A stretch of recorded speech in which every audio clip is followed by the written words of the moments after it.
Vamos a volver a la última concepto que estábamos presentando, que básicamente es la finalización digamos, de lo que se ocupa de teórico para el método de disección, para entenderlo y poder hacer el ejercicio y luego poderlo aplicar, ¿no? Siempre tienen la posibilidad de interrumpir, por lo tanto tienen el micrófono. Cuando tienen alguna consulta, no se preocupen y interrumpen y hacemos digamos, la evaluación de lo que se está pidiendo y tratemos de resolver las inquietudes, ¿no? En este momento, justamente como se indicó cuando terminamos la sesión anterior, tenemos la definición de error relativo aproximado para el método, digámoslo así, de búsqueda de raíces. En este caso es disección, pero vemos que esto es general, se aplica, digamos, para poder determinar aquel control, ¿no?, sobre la solución. Bueno, entonces ahí está la fórmula. Lo que tenemos que, digamos, organizar es un poco lo que venimos comentando. Primero, nosotros sabemos que existe una relación entre el error aproximado relativo mediante el criterio Scarborough, con un error que se fija a priori, ¿no? Sabemos también que el error que se fija a priori se relaciona a través de la fórmula Scarborough con el número de cifras significativas. Por lo tanto, el epsilon z, ¿no?, que nosotros sabemos es igual a, según Scarborough, 0,5 por 10 elevado a la 2 menos n, donde n es el número de cifras significativas, por ciento. Entonces, esto es el número cifras significativas de la solución, ¿no?, o en ese momento del cálculo. Entonces, si nosotros comparamos este error aproximado relativo de Scarborough con nuestro error aproximado, podríamos determinar en algún momento el número de cifras significativas, ¿no? Porque esto lo que hace es que cambia el epsilon s. Y nosotros tenemos esta restricción, ¿ok? Entonces, si esto es mayor, entonces estamos aún con la necesidad de seguir calculando, ¿no? Porque esta es la cota, ¿no? Epsilon s, pero nosotros aún, digamos, no hemos llegado a un valor menor, ¿no? Por lo tanto, tenemos que seguir, ¿ok? Entonces, aquí lo que tenemos que hacer es seguir calculando. Si en cambio se cumple, es decir, perdón, si en cambio no se cumple, ¿no?, es decir, esto es menor, entonces estamos bien, ¿ok? En este otro caso, si se programara así, eso es el caso, digámoslo así, ok, ¿no? Ya hemos amenorado y terminamos el cálculo, ¿no? Por ejemplo, esto se puede ver así, vamos, pienso que lo habíamos comentado. Si ustedes avanzan con el número de iteraciones, ¿no?, entonces I es el número de iteraciones, y fijamos, ¿no?, un error en porcentaje. Supongamos que nosotros tengamos este como cota del epsilon, digamos así, S, fijado a priori. Y cuando comenzamos con la primera iteración, nosotros eventualmente nos encontramos por arriba, ¿okay? Nos encontramos, por ejemplo, acá. Luego con la segunda iteración, por acá, supongamos que vaya bajando. En un momento va bajando menos, etcétera, y sigamos iterando. En algún momento, digamos, podemos aceptar porque llegamos a una iteración donde el error, esto obviamente es el error aproximado, ¿no? Entonces vamos a poner el nombre correcto, aproximado, y pusimos una cota, ¿no?, que es epsilon s.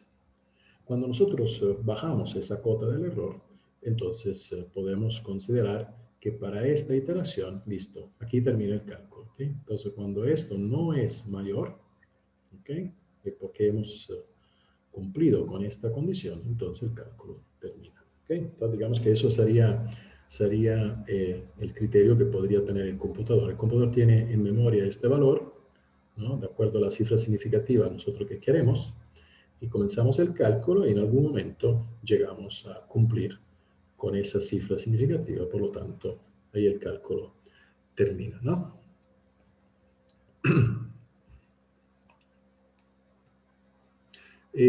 Pienso que estamos grabando, ¿no? Vamos a ver si alguien me confirma, tal vez a ustedes les resulta ahí la... Sí, profe, está ok, grabando. gracias. Muy bien. Eh, no hay más que añadir con método, método de bisección. Lo que sí ahora es, antes de hacer el ejercicio, ¿no? Viene de inmediato, porque falsa posición básicamente es eh, un método muy similar a bisección. Lo único que hace, usa una fórmula de cálculo para la raíz diferente, ¿no? Entonces veamos falsa posición para después hacer la aplicación. Bueno, entonces ya vimos que nosotros ocupamos, como es un método cerrado, ¿no? Falsa posición sigue siendo un método cerrado, entonces ocupamos siempre, esto es cerrado, ¿no? Un intervalo inicial. Dentro de este intervalo haremos nuestra búsqueda, ¿no? Entonces, digamos que nosotros lo que necesitamos siempre es, voy a indicarlo, ¿no? El punto de partida siempre va a ser un punto donde la función tiene un signo y un segundo punto donde la función tiene un signo diferente, ¿ok? Supongamos, como en figura, que la función sea positiva acá y ustedes ven que es negativa por acá. Entonces tenemos un valor positivo, como siempre, un valor negativo. La raíz verdadera, digámoslo así, ya supongamos que sea esta, ¿no? De acuerdo a la expresión, esta es la raíz verdadera. ¿Okay? Ahora nosotros podemos calcular, si aplicáramos bisección, haría una mitad de intervalo, pero falsa posición, en cambio, lo que hace es traza una recta. ¿Ok? Y esta recta la traza entre el punto de coordenadas XU, F de XU, este punto se llama P sub U, ¿okay? Entonces traza una recta entre este punto, donde la función es positiva, y el punto que nosotros tenemos como intervalo inicial, donde la función es negativa. Esta recta, ¿no?, que ustedes ven en figura, voy a trazarla aquí, interseca el eje X, ¿okay? Interseca el eje X en un valor que sería la raíz numérica, ¿ok? Si ustedes ven, esta raíz no es la verdadera, ¿no? La verdadera es esta.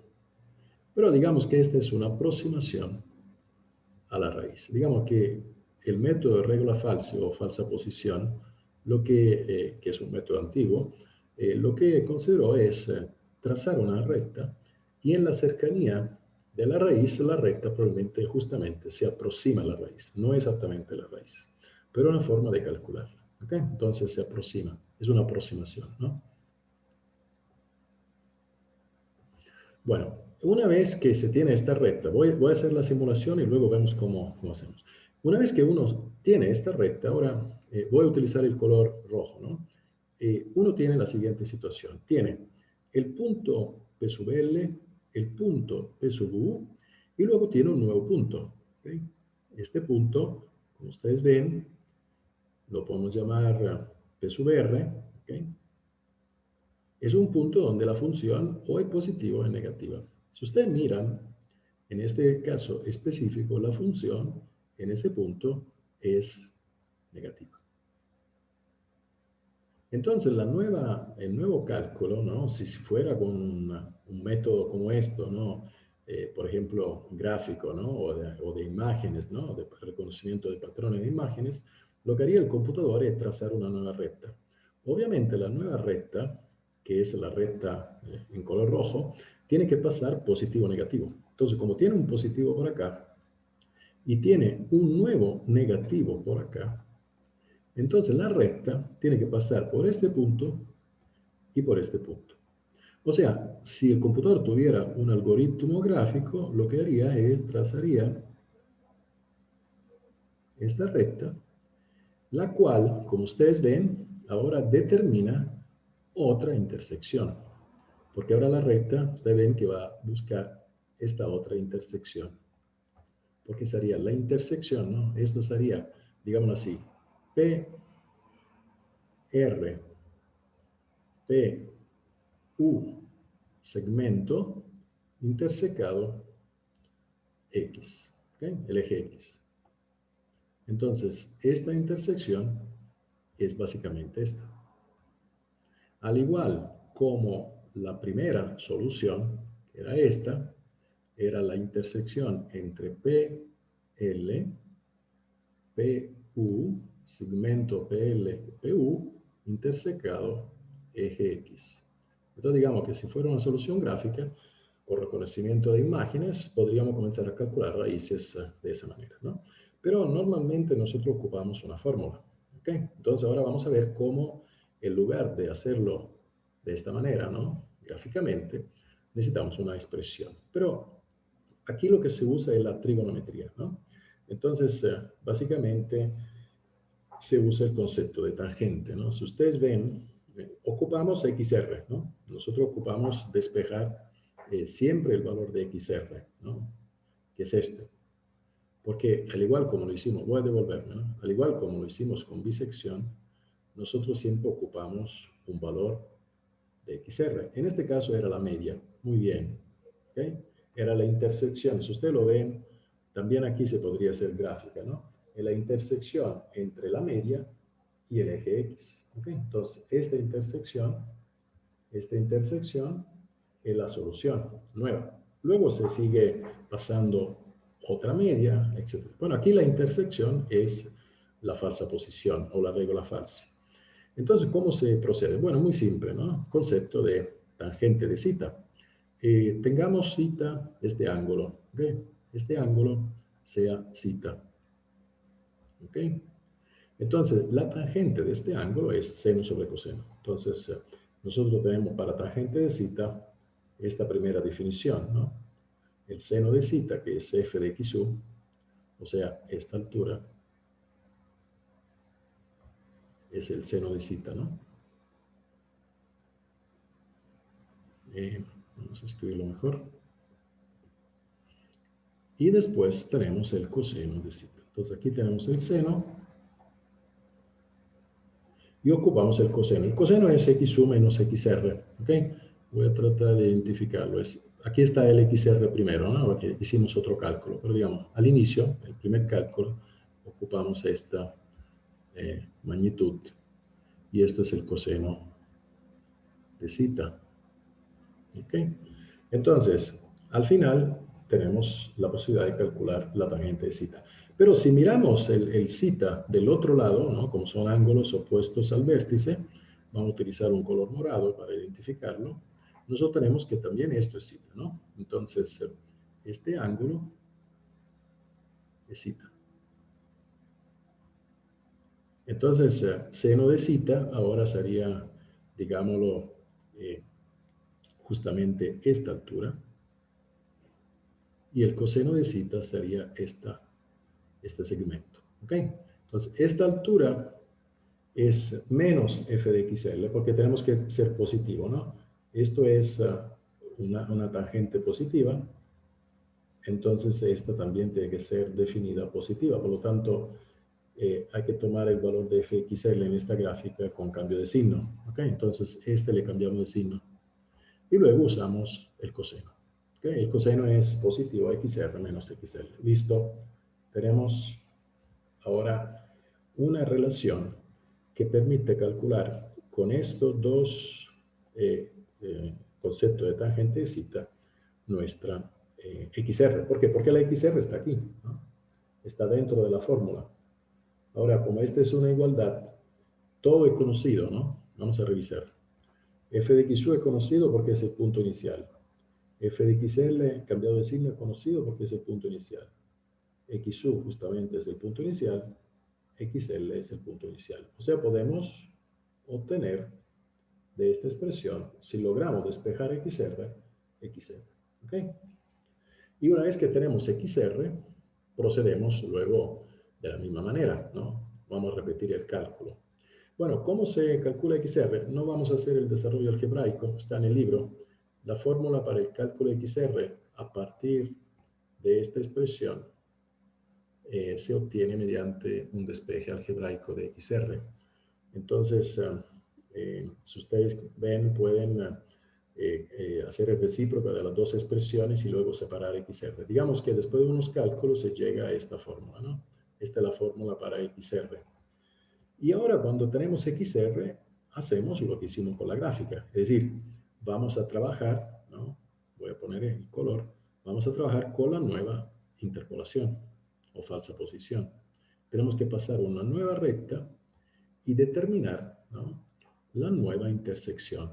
Si ustedes ven, la nueva intersección es esta, ¿no? Entonces hay que tomar otra vez el seno del ángulo que se forma. Ahora el ángulo cambia, ahora el ángulo sería este, ¿no? Esto sería, digamos así, el zeta nuevo, ¿no?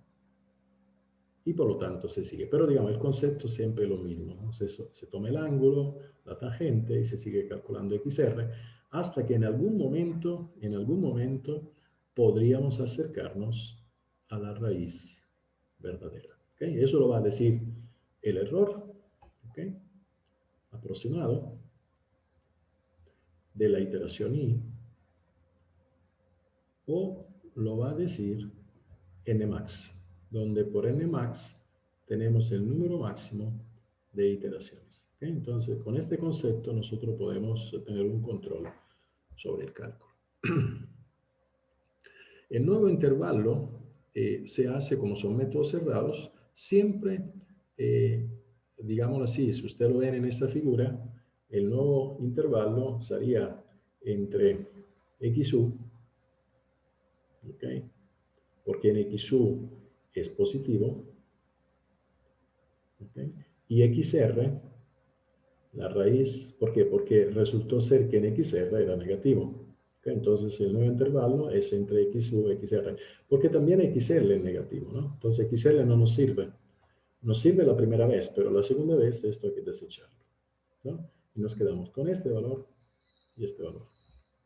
Bueno, entonces ahí el método cerrado lo que hace es encerrar la raíz y de acuerdo a un algoritmo calcular un nuevo intervalo, digamos, de búsqueda, para el caso de bisección en la mitad del intervalo.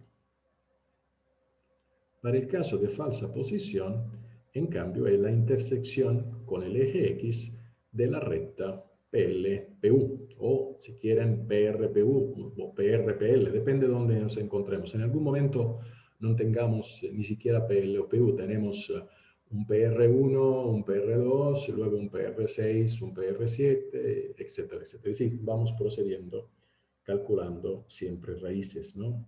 Raíces nuevas, ¿no? Hasta llegar en algún momento a converger a la solución. Bueno, entonces la fórmula de cálculo la tenemos para falsa posición. ¿Ok? Y tenemos la fórmula de cálculo para bisección.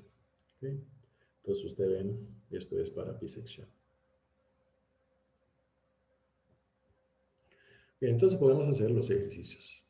Ya digamos, si entendemos la teoría, los ejercicios son muy simples en este caso, en el sentido que antes de hacer el ejercicio revisamos un momentito el algoritmo de falsa posición. Pienso que ya lo comentamos aquí, pero aquí está reconstruido otra vez. El método de falsa posición se basa en dos pasos, ¿no? Igual que bisección. El primer paso calcula la raíz en el intervalo que se tiene en ese momento. Puede ser PLPU, PLPR, PR1, PR2, con esta fórmula. ¿Okay? Eso sería el primer paso. Entonces lo vimos, ¿no? Nosotros básicamente llegamos acá, a este punto. Luego evaluamos el error. Digamos, durante los cálculos, nosotros tendremos siempre, como preguntó el compañero antes, ¿no?, una solución del momento, una solución anterior, y la comparamos con la solución del momento. Por 100, esta es la definición de error aproximado. ¿Ok? Se refiere a la XR actual. ¿Ok? Por ejemplo, hagamos hipótesis. Si estamos aquí, entonces el epsilon A, si estamos en esta situación, sería el epsilon A de la situación o de la condición o del cálculo I. Eso sería, ¿no? Entonces lo vamos a poner en barrita porque es positivo. Entonces sería el epsilon A I. ¿Ok? Entonces el epsilon an i ya sabemos cómo se calcula. Siempre se calcula entre la solución, ¿no? Vamos a enfatizar más para que no quede la memoria. La solución i menos 1 y la solución i. Entonces lo que tenemos básicamente es error aproximado relativo para la iteración i.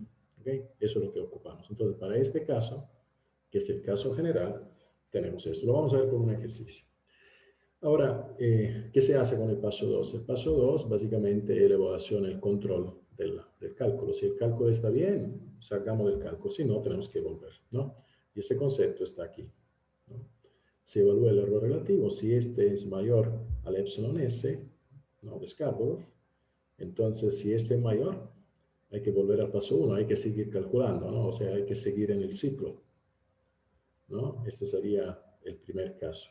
Si en cambio no, ¿no? Si fuera, por ejemplo, que no es mayor, sino que más bien lo hemos amenorado, entonces podemos salir, ¿ok? Entonces, out, ¿no? Vamos a salir del cálculo porque ya podemos aceptar, ¿no? En este punto hicimos el control del error y resultó que el error es, digamos, menor a lo que era deseado. Entonces podemos salir, ¿ok?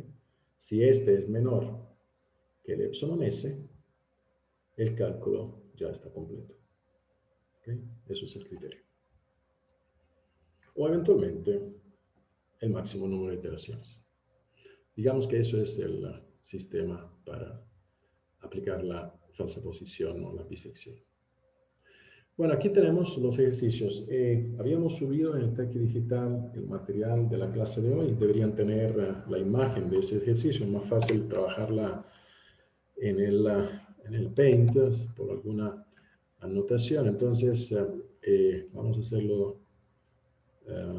siguiente. Vamos a descartar, pero vamos a compartir una nueva pantalla, que es esta, que es el ejercicio. Ustedes lo tienen también en la presentación. Básicamente, revisémoslo, ¿no? Para ver si lo podemos avanzar bien con el otro y luego pasaríamos a ver algunos conceptos de programación de Octave.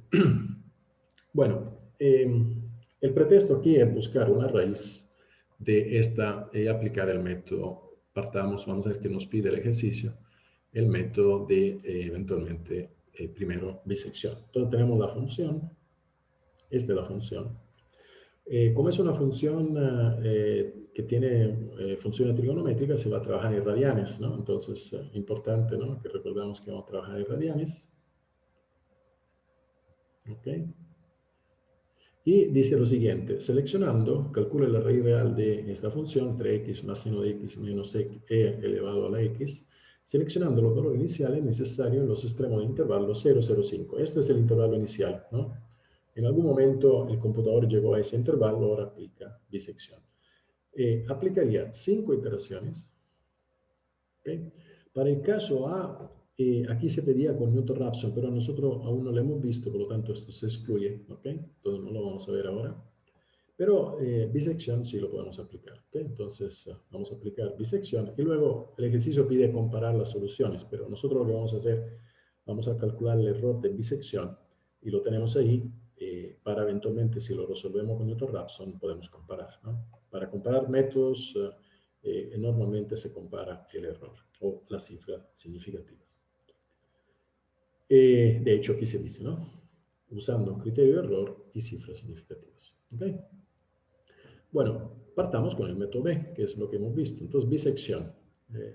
Esto se puede hacer con una hoja de cálculo, digamos, lo que ustedes pueden hacer los cálculos en progresión, ¿no? Uno atrás del otro, ¿no? Por ejemplo, supongamos que fuera una prueba o lo que sea, o una tarea. Pero uno puede utilizar una tabla también, ¿no? Entonces, muy cómodo para este tipo de cálculo que son recursivos, ¿no? Con iteraciones, utilizar una tabla donde colocamos en la tabla todos los elementos de la fórmula, ¿no?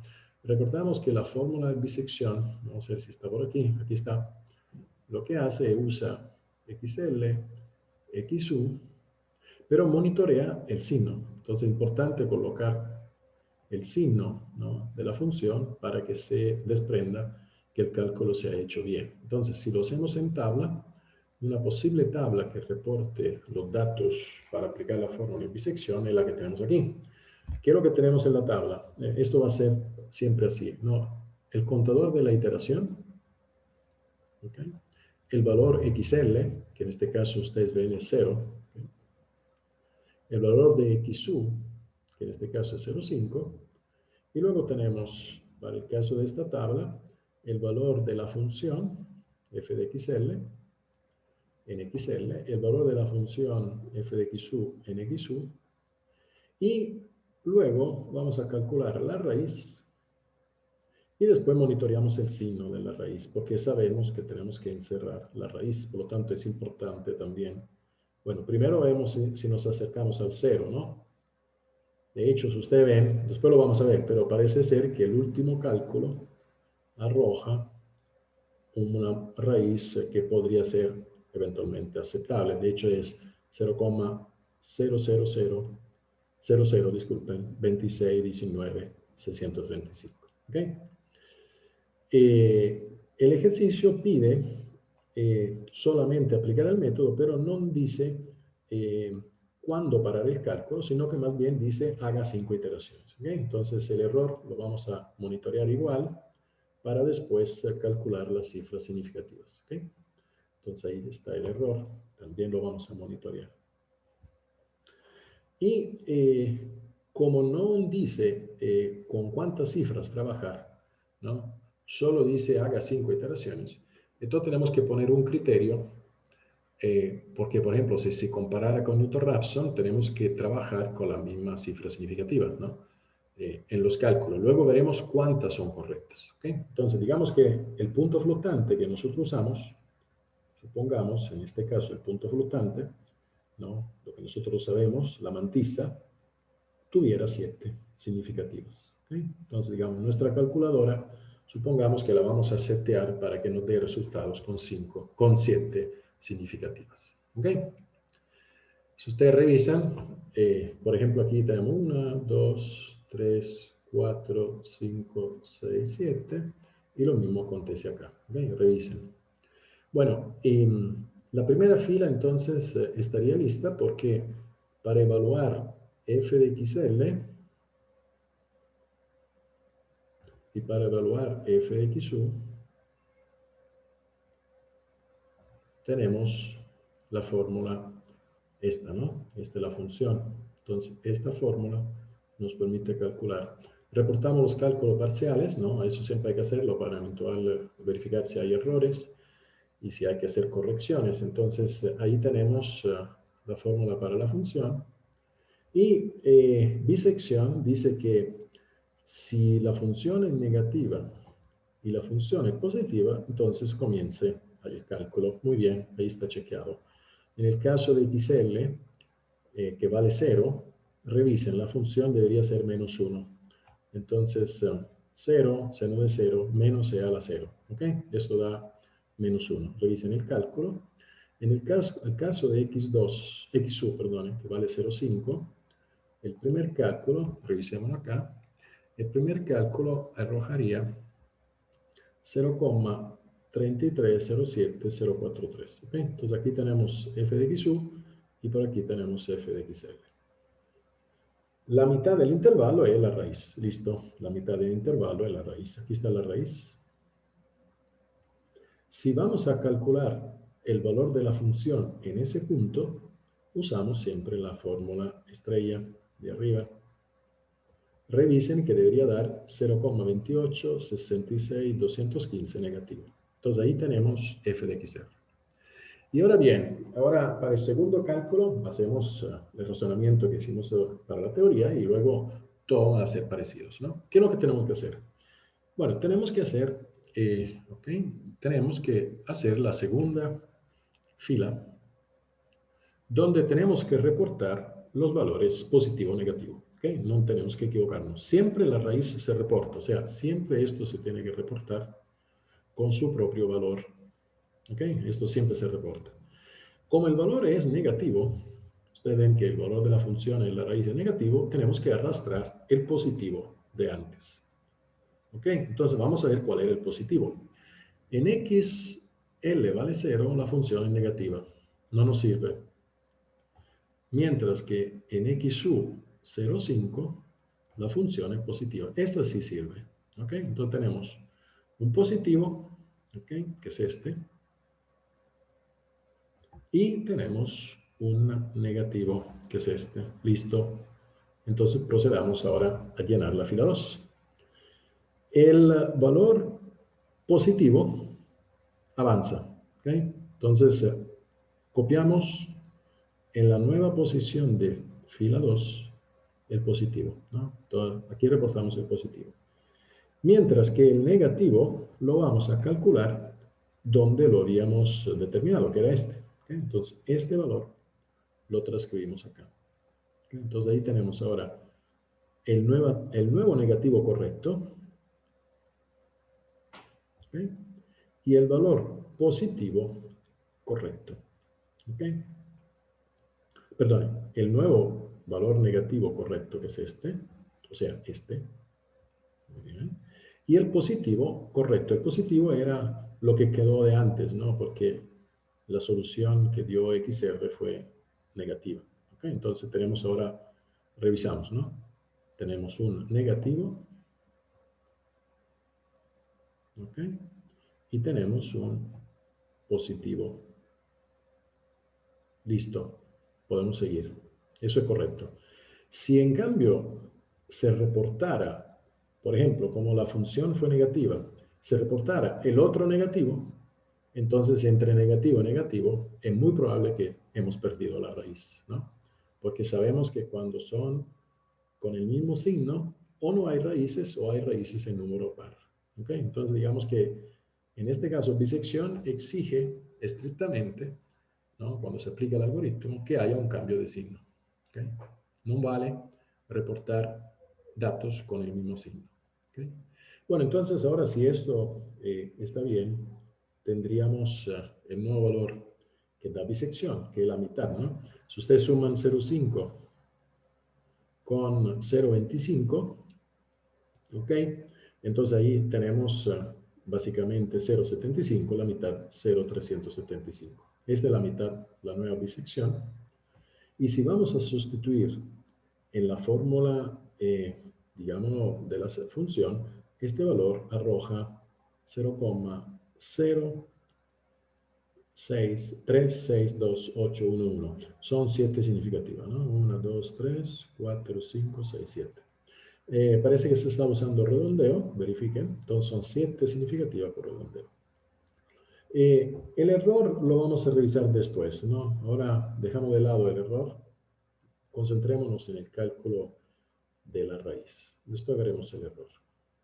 Si tenemos todo reportado, es fácil calcular el error. Entonces ahora, para la fila 3, ¿no? Ahora vamos a fila 3, tenemos que hacer lo mismo. Entonces, tenemos que monitorear. La función es positiva. Ven que es positiva. Entonces ahora el cambio de signo necesita el valor negativo. O sea, este valor va a tomar el lugar del positivo. Y de antes tenemos que guardar, reservar el negativo. Vamos arriba y vemos que el negativo era este. Eso era el negativo. Entonces, este valor tiene que ir hacia abajo. ¿Por qué? Porque aquí, ¿no? Tenemos un positivo. Entonces ocupamos un negativo. Entonces, este avanza. Ahora cambia la situación, ¿no? Aquí bueno que el ejercicio no sea constante, porque ustedes ven que alterna, ¿no? Ahora la función resultó ser positiva, por lo tanto el razonamiento que hicimos antes no funciona. Ahora hay que traer adelante el negativo. Listo. El negativo lo traemos adelante y colocamos en el valor positivo el nuevo valor de la función. O sea, reportamos, como ustedes ven, este. Porque ahora sí tenemos, chequeamos, ¿no? Vamos a chequear de inmediato. Revisemos. Este valor que es negativo, ¿ok? Y este valor justamente que tiene que ser positivo. Muy bien. Entonces, negativo, positivo. Entonces, ahora sí podemos calcular la nueva raíz. Entonces, observen, ¿no? Que el algoritmo es muy simple y lo único que necesita, que requiere, que haya un cambio de signo en el intervalo. Eso es lo único que requiere. ¿Ok? Siempre la última solución se reporta adelante, porque si no el algoritmo no avanza. Sí, siempre XR tiene que avanzar, ¿ok? Y tomar el lugar correcto, ¿no? Si, por ejemplo, es positivo, va en lugar de positivo. Si es negativo, en lugar de negativo, ¿ok? Entonces ahí tenemos la fila 3. Y luego, si ustedes revisan, de hecho se puede completar rápido el ejercicio, lo pueden completar. Ahora, una vez que tenemos la fila 3 lista, podemos calcular la mitad del intervalo y el valor de la función. Bueno, entonces ahora tenemos negativo, por lo tanto ocupamos el positivo, ¿no? Revisen, vamos rápidos. Este valor necesita el positivo, entonces esto avanza, porque es positivo. Y obviamente se reporta el negativo. ¿Okay? Voy a marcar solamente los cuadros de los valores de la función, que son los que rigen, ¿no? el razonamiento lógico. Se determina la nueva solución, ¿no? Siempre con la fórmula de bisección, y se verifica cuánto vale el negativo. ¿Okay? Entonces otra vez ocupamos el positivo anterior. ¿Okay? Entonces reportamos el positivo anterior. ¿Okay? Ustedes ven que reportamos el positivo y sustituimos el negativo. ¿Okay? Entonces esto fue, digamos, el cálculo hasta la iteración 5. ¿Okay? Revisen el cálculo, ahí está. Aparentemente, si todo está bien, la raíz para la iteración 5 es la siguiente. Tenemos 0,3593,750 como raíz y un 0, ¿no? Sí, el valor de la función en la raíz de menos 0,002619,635.